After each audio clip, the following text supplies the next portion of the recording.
Wakil Bupati Jember, Joko Susanto, menilai bahwa penolakan Kepala Inspektorat Kabupaten Jember, Ratno C. Sembodo, untuk menindaklanjuti permintaannya terkait audit terhadap SK-17 Pelaksana Tugas, PLT, yang diterbitkan oleh Bupati Jember, Muhammad Fawaid, menunjukkan kurangnya pemahaman terhadap peraturan perundang-undangan yang berlaku. Ya, suruh belajar lagi lah.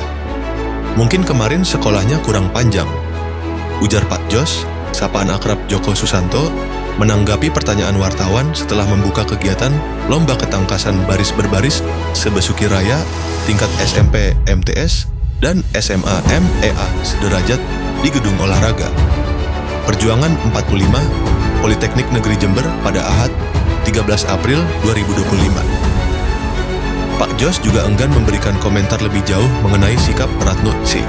Sembodo yang tidak merespon permintaan audit tersebut.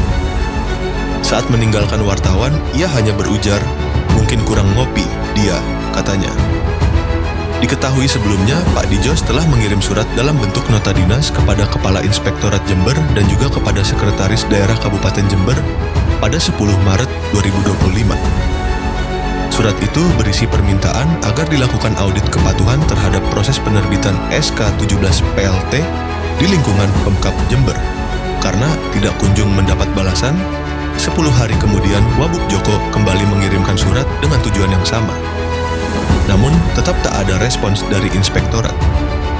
Setelah ditunggu cukup lama tanpa hasil, akhirnya muncul kabar bahwa Ratno menolak menindaklanjuti nota dinas tersebut.